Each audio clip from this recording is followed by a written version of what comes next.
style and bringing out information that Miller doesn't, but in a unique way. Michael Dowd, Thank God for Evolution, says much the same thing, except in a different manner than what Miller says.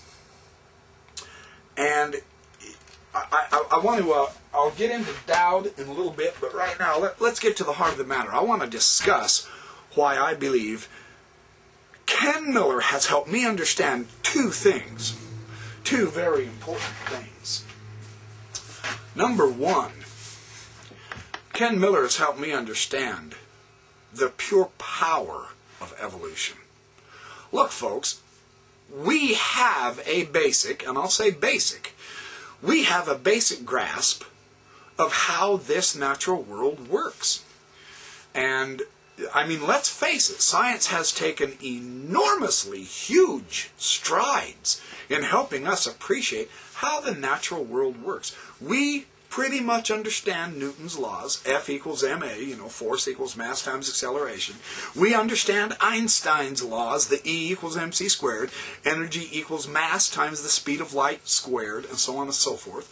The atomic bombs absolutely prove Einstein's relativity theory, among other things. It's been proven millions of times. When we get Miller's approach, and I'm going to try hard not to read too much in Miller. I'm going to try to sum this up.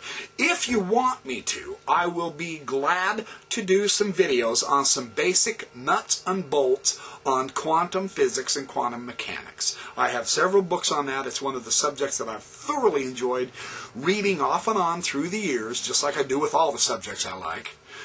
And Miller shows how, and if you don't understand this, let me know in the comments, and I'll be glad to elaborate it on the board over here and share with you the nuts and bolts of quantum mechanics for a lay person. I don't know the mathematics of it.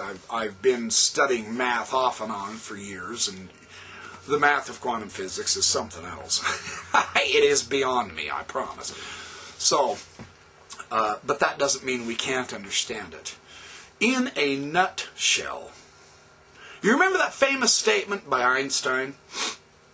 He and Niels Bohr were walking along the path all the time, constantly arguing back and forth and back and forth. Niels Bohr, of course, was the champion of quantum physics. Einstein was sticking to his relativity.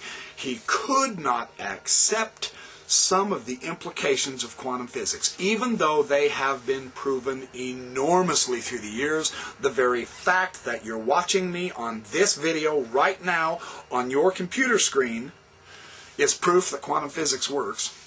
The television screen is proof that quantum physics works. We have these wonderful computer screens and television screens because quantum physics, as the scientists have come to elaborate and understand them, works.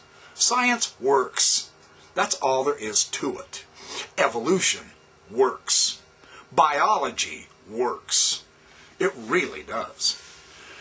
The essence of Ken Miller's approach is that on the subatomic level, even on the atomic level, in the realm of the micro world, the very, very small, which all of this is built upon, the world is indeterminate.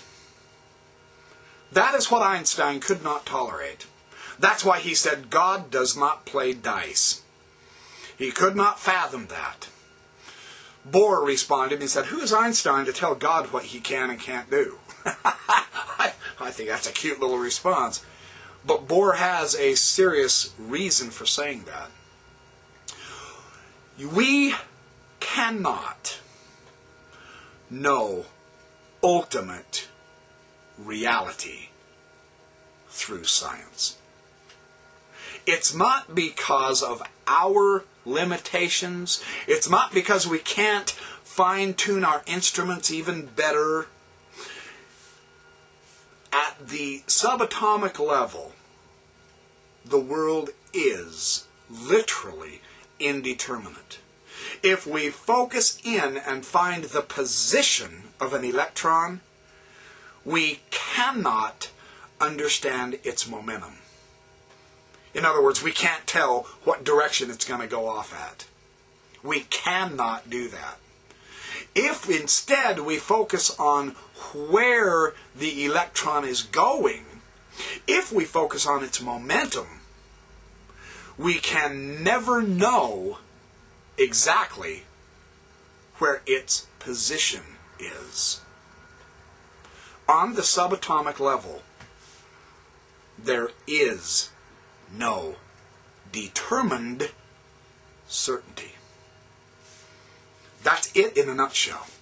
Miller extrapolates from this information that we are truly created free. The indeterminacy of the quantum world, of which our larger world is made up of billions of atoms in just that board, hundreds of billions of them in my camera, hundreds of billions in the glasses I wear. We cannot have final certainty about everything. Science physically has run upon the wall. So this means science can never give us the full truth of what is real. Now, you say, well, that's silly because force equals mass times acceleration. You know, the Newtonian laws work. I mean, gravity works. When the apple falls off the apple tree, it goes down to the earth because it's attracted to the center of the earth. Einstein said it's because gravity is warped space, which is really mind-boggling. That's very interesting there. I studied a lot of Einstein's relativity stuff years ago when I was up at the old Rick's College in the early 80s. Read every book on the shelf of Einstein's relativity. It was fascinating stuff. This indeterminacy is built in to the entire structure of the universe, so far as we understand, so far as we can see. And there is a limit to how far we can see out there. Based on every experiment that has ever been done so far, we can't get to the final reality of us, our lives. We literally are free. Ken Miller says, in that understanding is the meaning of life. We really can make free choices. We are literally free. We're not predetermined. Therein is the meaning of life. If everything was completely determined, if this universe was like a clockwork, and we could determine the position and momentum of absolutely every single atom, we could literally rebuild the entire past, and we could predict the entire future. But it's not built that way, and we can't. We are free to act. That is what gives life its meaning. Now, Mormon Gulag made a video for me wherein he said there are several atheists who disagree with what I have said, that atheism does not mean life is meaningless. And this is great news. That's good. There are some atheists who say evolution proves that there is no meaning to life. I think Mormon Gulag has to get his message out to those other atheists like I'm trying to do.